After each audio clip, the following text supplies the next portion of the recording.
चुप रहा, शांत हो जाइए।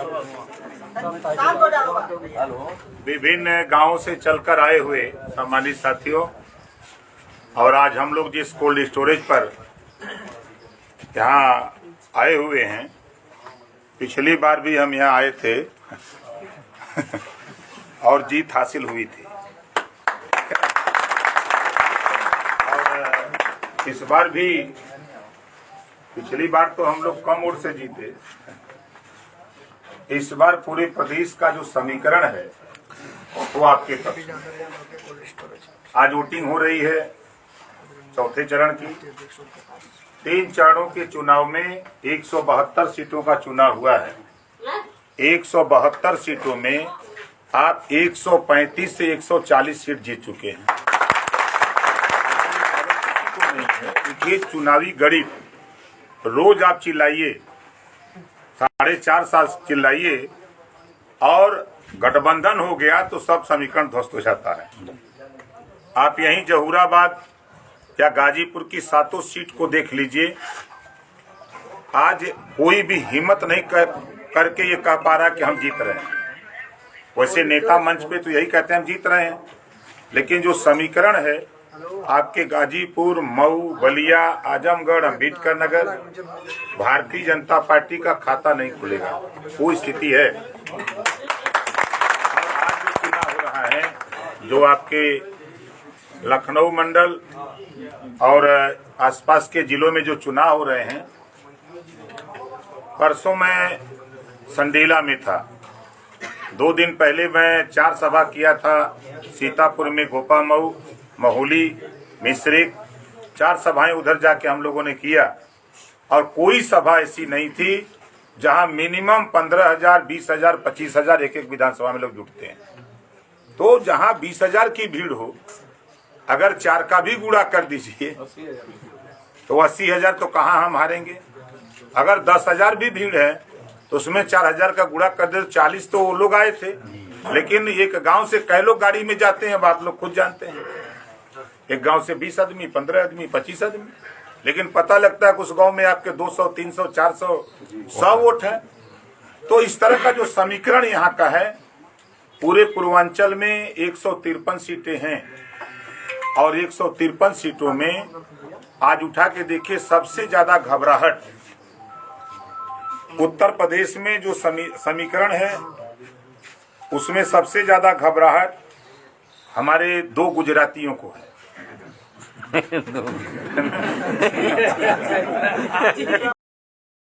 और वो ये जान चुके हैं कि यूपी गया तो दिल्ली गया। इस नाते आप देखिए कितना बढ़िया बढ़िया बयान, घबराहट का बयान आता है। जैसे अगर गृह मंत्री जी हमारे प्रधानमंत्री जी के सलाहकार हैं, हम तो सलाहकार मानते हैं। पहला बयान आया कि 86 लाख कार्यकर्ता पूरे प्रदेश में काम कर रहे हैं, 46 लाख है ना। फिर उसके बाद उनका बयान दूसरा आता है, भगवान राम मृतशैया पे पड़े थे, रावण मृतशैया पे पड़े थे, भगवान राम ने भरत को भेजा। पूरा रामायण उलट दिया। अभी एक बयान उनका आया, हमारे देश के यशस्वी प्रधानमंत्री 24 घंटा सोते हैं ताकि गरीबों का कल्याण। अभी बयान आया 3 दिन पहले कि 12वीं पास करो, इंटर में एडमिशन कराओ, लैपटॉप मिलेगा। तो ये घबराहट के बयान है। और हमारे सूबे के मुख्यमंत्री माननीय योगी आदित्यनाथ जी, हम लोग मुजफ्फरनगर, सहारनपुर, बागपत, शामली, उधर कार्यक्रम हम लोगों के लगे थे, 7 कार्यक्रम लगे थे। हम लोग भी चुनावी मूड में एकदम थे। हमारे मुख्यमंत्री जी गए तो इन्होंने भाषण दिया, जाके ललकारा किया नौजवानों। उन्होंने क्यों बोला जानते हैं? इनकी मीटिंगों में 10,000, 12,000, 15,000 की भीड़ थी। हम लोगों की मीटिंगों में 50,000, 60,000, 1-1 लाख की भीड़ थी। तो स्वाभाविक है कि खबर तो सबको लगी रही है। तो इसमें हमारे मुख्यमंत्री जी ने वहां भाषण दिया कि अरे नौजवानों तुम्हारी गर्मी निकाल देंगे, बोला था ना। उसके बाद हम लोग मंच पे थे तो अखिलेश यादव जी मोबाइल पर दिखा रहे हैं कि ला पढ़ ला। हमको वास्तव में जानकारी, हम भाई चूंकि कार्यक्रम में हैं तो अब चूंकि हम लोगों की छोटी मोबाइल है, कम पैसे वाली, अब अखिलेश जी की जो मोबाइल है वो तगड़ी है भाई, वो हेलीकॉप्टरों में बतिया लेते हैं, हम लोगों का नेटवर्क गायब हो जाता है। तो उनके यहाँ मैसेज किसी साथी ने भेजा, उनके आदमी ने, तो उन्होंने हमको दिखाया कि देखिए इसका क्या जवाब है, हमके माइक पकड़ने दीजिए। जवाब तो हम बना के रखे हुए हैं, खाली प्रश्न तो कोई करे। फिर हमने माइक पर जब पहुंचा, संबोधन के बाद हमने वहाँ नौजवानों को ललकारा। हम कि आज हमारे सूबे के मुख्यमंत्री 5 साल में तो नौकरी तो नहीं दे पाए, लेकिन आज उन्होंने बयान दिया है अभी कुछ समय पहले कि आए नौजवानों हम तुम्हारी गर्मी निकाल देंगे। तो यहाँ आए हुए नौजवान आप लोग मन मिजाज बना करके माननीय अखिलेश यादव जी को मुख्यमंत्री बना दो, हम भर्ती निकाल देंगे। अब नौजवान लगे नारा लगाने। फिर हमने कहा कि देखो भाई, हमारे मुख्यमंत्री जी कहते हैं इनकी परीक्षा कराई, इन्होंने 16 परीक्षा कराई, 16 लीक हो गया। तो अब हम लोग जो है हमारे भावी मुख्यमंत्री जी बैठे हैं मंच पर, आज ही हम कह रहे हैं कि अब इनका लीकेज बंद करना है, लिखित परीक्षा बंद। अब पुलिस में, पीएससी में, मलिक्टी में जो दौड़ में आगे निकल जाएगा उसी की भर्ती कर लिया जाएगा, अपने आप लीकेज बंद हो जाएगा। भाई लिखित परीक्षा नहीं होगी तो कहां से होगा? और चोर पकड़े बोले तो दौड़ाई के न पकड़ी कि बैठ के पकड़ी। तो जब हम बैठे तो अखिलेश जी कह रहे कि अरे क्या बोले, हमके सही बोले, करना आपको है, कहना हमको है, हम तो कहना नहीं करेंगे। भाई जो जनता की चाहत हम वही बोलते हैं। तो साथी जो परिस्थिति है, देखिए आपको बता दूं, हमारा टेस्ट है। हम लोग जब गठबंधन के पहले भी बांदा, चित्रकूट, हमीरपुर, जालौन, उरई, झांसी, उधर 7 जिले हैं, 19 विधानसभा बुंदेलखंड में है। जब मैं उधर जाकर के टटोला, नब्ज को, फिर हम आप आके शामली, मुजफ्फरनगर, सहारनपुर, बागपत, अलीगढ़, आगरा, एटा, इटावा, कन्नौज, कासगंज, उधर जाकर के हम बहुत काम किए। तो जो हम लोगों ने उधर टटोला, नब्ज को, जैसे यहाँ इतने लोग हम लोग हैं, जब मैं उधर ललकारा पहले कि हम घरेलू बिजली का बिल माफ करेंगे, तो पहले हम अपनी भाषा में पूछते थे कि भाई बताओ कितने लोग हो जो बिजली के बिल से परेशान हो। तो भीड़ में लगभग हमको अंदाज है कि 100% लोग हाथ उठाते थे। हम कहते थे कि हम आपका घरेलू बिजली का बिल हम माफ करना चाहते हैं, कितने लोग माफ कराना चाहते हो? तो 100% हाथ उठाते थे। लेकिन जब समझौते की बात, तो देखिए सब लोगों को पता नहीं, जब मैं मिनिस्टर था तभी बातचीत शुरू हो गई थी। धीरे धीरे धीरे धीरे धीरे धीरे हम प्रेस के लोगों को भी घुमाते रहे, कोई समझ नहीं पाया, आप लोग भी तड़फड़ाते रहे। सब लोग परेशान थे।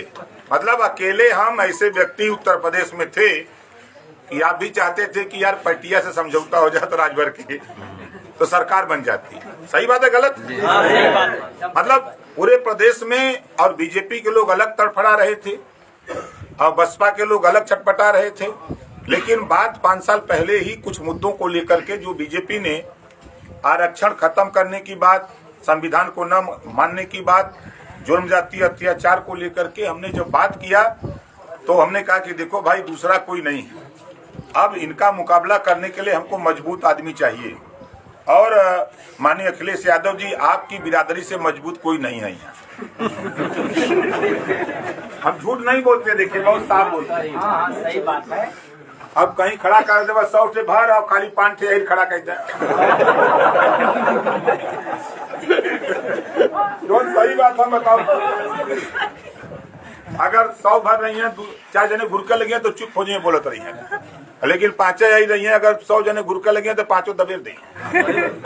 ये मतलब ताकत, चूंकि पॉलिटिकल जागरूकता है, ताकत है, पैसा है, सब कुछ हो गया है। तो वही बात हमने कहा कि देखिए अब इनका मुकाबला करने के लिए बगैर आपके सहयोग से मुकाबला नहीं कर सकते। तो कहे तो हम तो चाह ही रहे हैं, हम तब चिरौरिया कर रहे हैं। तो बात बन गई, न प्रेस के लोग समझे, मतलब कि केंद्र और प्रदेश सरकार की जितनी खुफिया एजेंसी थी उसको भी पता नहीं लगा कि ओम प्रकाश राजभर अखिलेश यादव से बात हो रही है। हम मिलते थे, लेकिन हम जब जाते थे तो पूरी सिक्योरिटी उनकी हटा देते थे कि आप अपनी पूरी सिक्योरिटी हटा दो, कोई आदमी नहीं रहे, खाली हम आप मिलेंगे। मैं खुद गाड़ी चला करके अकेले जाता था, बात करके फिर चला आता था। ना प्रेस वाले समझते थे, न हम जैसे इधर से हिले और उधर से निकल गए। अब इधर किसी को खबर नहीं कि इधर आएंगे, तो जो हता रह गया, हम निकल के चले गए। तो हम लोग जो अभियान चला करके यहाँ तक ले आए, उसके पीछे मकसद ऐसा थी कि जो प्रदेश की हालत, देश की हालत, महंगाई से आप देख लीजिए, बेरोजगारी को देख लीजिए, और जब से पहले तो हम आवारा पशु कहते थे, जब से हमारे मोदी जी, जब हम लोग एक हुए हल्दरपुर में, तो हमारे मोदी जी कहने लगे कि ललका टोपी वाले बहुत परेशान कर रहे हैं। तो हम भी कहे कि चलो ललका सांड वाले सबको परेशान कर रहे हैं। अब ललका सांड हमको अंदाज है कि 24 करोड़ आबादी में जो भी बोल रहा है वो ललका सांड बोल रहा है ना। हम इतना रटा दिए हैं सबको, तो मुकाबला करने के लिए हम लोग सक्षम है। सरकार बनने जा रही है, ये फाइनल है। हमको तो अंदाज है कि लखनऊ चौथे चरण का चुनाव है। आज चुनाव में हम लोग लगभग सरकार बनाने भरक हो जाएंगे। अगर कुछ बचेगा तो 5वें चरण में वो पूरा हो जाएगा। इधर आते आते तो बोनस में रहेगा, यहाँ कोई दिक्कत नहीं है। आप गाजियापुर में देख लें, सब लोग परेशान है। बता तो रहा हूँ कि मेरी जगह अगर कोई दूसरा नेता होता तो भारतीय जनता पार्टी के सामने घुटना टेक देता। राज्यसभा बनाकर हमको केंद्र में कैबिनेट मंत्री और प्रदेश में 25-50 सीट ले लो, मंत्रालय अभी तय कर लो, और रुपया 100, 200, 500 करोड़ ले लो, लेकिन प्रधानमंत्री से मिल लो। अमित शाह का बराबर फोन तीसरे चौथे आता रहा, लेकिन मैं बात नहीं करता। पीएमओ ऑफिस से फोन आने लगा, मैं नहीं बात की। एक दिन संजोग से रात थी और पीएमओ ऑफिस से फोन आया, मैं रिसीव कर लिया। तो कह रहा प्रधानमंत्री जी बात करना चाहते हैं, राजभर जी से बात करा दो। हमके राजभर जी बाहर चले गए हैं, यहाँ है नहीं। कहा कि कहाँ बाहर चले गए? हम जानते हैं कहाँ गए हैं, हम उनका ठिका लेके बैठे हैं कहाँ। तो कह रहे भाई आप गर्म काहे हो रहे? हम आप क्यों इससे बोल रहे हो? तुम पीएमओ ऑफिस बैठे तो बहुत तोप हो कहा, अभी हमको नहीं जानते हो, हम नेता के साथ रहते हैं। अब होने बके चीनत बोलिया तो चीनत हो। अरे तो पीएमओ ऑफिस में जो बैठल बा 20 के बदलते रहते हैं, और 4-4 घंटा 5-5 घंटा चेंज होते रहते हैं। के इतना समझे? खैर, बड़ी चीजों को झेल करके साथी हम, और शायद प्रदेश में इकलौता ओम प्रकाश राजभर है जो एक पहाड़ और टीले की लड़ाई हो गई थी। भाई भारतीय जनता पार्टी देश की सरकार, प्रदेश की सरकार, अब उसके सामने लड़ना खिलवाड़ नहीं है। हाँ, सबके बूते की बात। लेकिन हम भी बहुत जिद्दी व्यक्ति। अब पहले जब पार्टी बनाए तो लोग कहा क्या करी, कुछ न करी, हमके घबराओ नहीं। और आज सरकार बनवाने की स्थिति में हो गए ना एकदम। और कल देखिएगा 24 आते आते हम सब लोग मिलकर के देश की सरकार की विदाई करने की स्थिति में।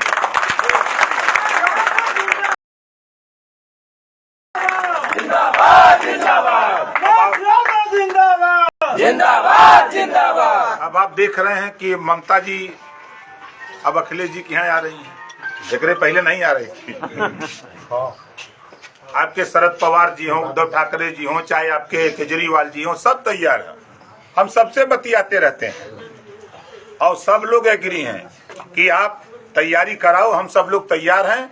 बैठ करके बात हो जाएगी, हम लोग सब लोग मिल करके दिल्ली में वो हरा दें, यूपी में हम लोग हरा दें, बंगाल में ममता दीदी हरा दें, बिहार में जो है लालू जी हरा दें। ये जीती हैं कहाँ से? ये कहाँ जीती हैं? रहने के जो सहूर बाने जो उन्हें घमंड रहल। देखिए, जैसे विनाश काले विपरीत बुद्धि, भारतीय जनता पार्टी के विनाश का समय, ये लोग सोचे कि अब कोई बोलेगा नहीं। अब ये न तो राजनाथ सिंह के हुए, ना तो डिप्टी सीएम केशव मौर्य के हुए, ना तो स्वतंत्र देव पटेल के हुए। जितने लोग वहां, किसी के नहीं, खाली 2 गुजरातियों की चलती है, अमित शाह और मोदी। ये दोनों जने हैं। यही बदे हम कहला कि जौन अमित शाह मोदी कहें वह सही, वो खाता न बही, जौन मोदी और अमित शाह कहें वह सही। तो तो भाजपाई जब हम थे साथ में तो कहें यार आप साथ रह के अंडबंड बोलते हो, हम सही बोलते हैं, आगे देख लेना। अब वहीं बलिया से भाजपा के नेताओं के ही ना बयान आए कि जो ओम प्रकाश राजभर कह रहे थे कि भाजपा खाता नहीं खुलेगा, वो सही हो गया। बलिया के भाजपा के नेताओं ने सोशल मीडिया पे छोड़ लिखा। तो कहीं न कहीं साथी मकसद जो है, आदमी जैसे है ना कि बीज उगता है सड़ जाने के बाद, बुद्धि खुलती है सब बिगड़ जाने के बाद। वैसा ही पहलवा हम समझाते थे, लोग नहीं मानते थे। अब वही सुरेंद्र भैया रोज पानी पी गरिया होते हैं। हम उनको समझा रहे थे कि देखा तुम्हारे पीछे पड़ा हुआ सर, तो सावधान रहिया। अरे कहे कैसे इन्होंने करिए, हमके चला टाइम आई तो बताई, टिकट कटल उनके फोन के लिए, हमके कहा हो अब 21 सांसे में 10 गाड़ी दे हमके काल तो बहुत बखान करता है, अब क्या होगा। तो साथी मकसद सिर्फ इतना है कि देखिए हम सब लोग अपने अपने बूथ को मजबूती से, हम लोग अपने सभी साथियों को प्रेम से, देखिए एक विपक्ष के पास कोई ताकत नहीं है। अब हिंदू मुसलमान कर नहीं पाए, वो अपने पीछ पर सबको ले गए खींच के, लेकिन हम जाने नहीं दिए। हम उनको अपने पीछ पर ही खिलाते रहे। ऐसे नहीं खेल होता है, तो ये राजनीति का खेल वो अपने पीछ पर ले जाना चाहते थे कि हिंदू मुसलमान करेंगे, हम नहीं होने दिए। अखिलेश जी हम सब लोग बैठ के तय कि कुछ भी बोले आप साइलेंट रहो, हम इनका जवाब देते रहेंगे, हम खींच के लिए आएंगे अपने पर।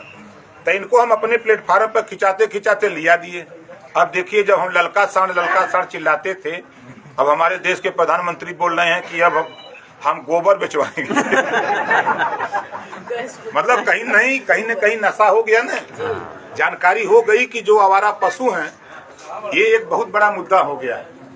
अब उसके पीछे जो उन्होंने बोला, भाई वो प्रधानमंत्री हैं, अब उनका कहना था कि अब हम गौ जो घूम रहे हैं आवारा पशु, हम एक जगह इकट्ठा करेंगे और उसके गोबर बेच करके हम भूसा खिलाएंगे। उनका अलग तर्क है, लेकिन जो उन्होंने बोला तो हमारा तर्क है कि कल तक तो आपने आवारा पशु पर क्यों नहीं बोला, आज अगर बोल रहे हैं तो हम लोग जो हल्ला गुल्ला कर रहे हैं इसकी वजह से है। तो आज तो हम तो कह रहे हैं किसी के यहाँ चले जाओ, किसी जाति के यहाँ चले जाओ, खाली इतने कह दो कि अखिलेश यादव जी को मुख्यमंत्री बनाकर हम जिस दिन बनाएंगे, शपथ लेंगे, उसी दिन से घरेलू बिजली का बिल माफ कर देंगे। खाली गंगा में बैठ के बोलिए, एक सादा कागज लेके जाइए, अब वही बैठ जाइए तो पूछिए क्या बात है, कहीं बिजली का बिल जेके माफ कराओ के नाम लिखावा। हमें लगा मारी मारा हो जाए कि हमारे लिखला पहले कहीं हम पीछे न हो जाएंगे। देखिए पुरानी पेंशन बहाली को लेकर के और बिजली के बिल माफी को लेकर के दो बड़े मुद्दे हैं। 18 लाख कर्मचारी मन बना चुके हैं। आप अंदर तो जाके देखिए, सुलग रहा है। कर्मचारी चाह रहा है कि जल्दी अखिलेश जी को हम सीएम बना दें। कर्मचारी के समय बस चले ना तो योगी जी के हटा के उस शपथ दिया दे सर। तो ये सब चीजें हैं जो चुनाव में कारगर है। तो बहुत नहीं आगे साथी, आज हमारा जंगीपुर और जखनिया और बनारस कार्यक्रम है 3 जगह। तो आज तो हम बाई रोड करेंगे। कल हमारा कार्यक्रम 4 कार्यक्रम है, कुशीनगर, फाजिल नगर, खड्डा और पडरौना। 4 कार्यक्रम कल कुशीनगर है। परसों भी 4 कार्यक्रम गोरखपुर में और महाराजगंज में है। तो इसी नाते हम आपके बीच में जो नहीं आते हैं, तो बहुत से लोग गुस्साते थे कि जीत के गए आयल नहीं है ना। अब आप सोच लीजिए कि हम 5 साल माहौल बना रहे थे, बीजेपी सरकार को हटाने का माहौल बना रहे थे। आज उसका परिणाम आपको मिला, जैसा कि आपने अभी जिक्र किया हमारे सामने। वो चीज हम, क्योंकि हमको जीत जब हो जाती है तो हम कहते हैं हम भले हार जाएंगे लेकिन सरकार हम बदल करके दिखाएंगे। ये हमारी जीत। आपने देखा 12 के चुनाव में हमने जीत किया था कि हम मुख्तार अंसारी को चुनाव जितवा के मानेंगे, चाहे भले हम हार जाएं। हम अपनी हार स्वीकार कर लिए, लेकिन मुख्तार अंसारी जी को जितवा करके हमने वो हासिल किया कि कम से कम उसको जेल में सुरक्षा मिलने लगी। हमसे ज्यादा उसको बेहतर जरूरत थी, हमें मिलने नहीं हुए, ठीक है, वो आदमी जीत गया। आज कम से कम एहसान तो हम सीना ठोक के कहते भी है ना कि हमने वहां जितवा दिया। और सरकार बना के जिस दिन शपथ दिलाएंगे ना, बगलिए में हम रहा चक्कर में कोई नहीं है, टक्कर में क्यों बड़े हैं, चक्कर में कोई नहीं है, टक्कर में। उस दिन जैसे मास्टर साहब कह रहे थे ना, वैसा ही कोई कई जनरल कहने लगी। तो बहुत नहीं, समय नहीं है साथी, अपनी बाणी के विराम देते हैं। जय हिंद, जय भारत। ओम प्रकाश राजभर जिंदाबाद जिंदाबाद ओम प्रकाश राजभर जिंदाबाद जिंदाबाद। चलिए हम लोग लगे हुए हैं आप तो भैया जिंदाबाद जिंदाबाद जिंदाबाद। और जगह जिताइए, हम लोग आपको जिता के भेजेंगे। वीडियो बनाया ना शुरू में, नंबर कैसे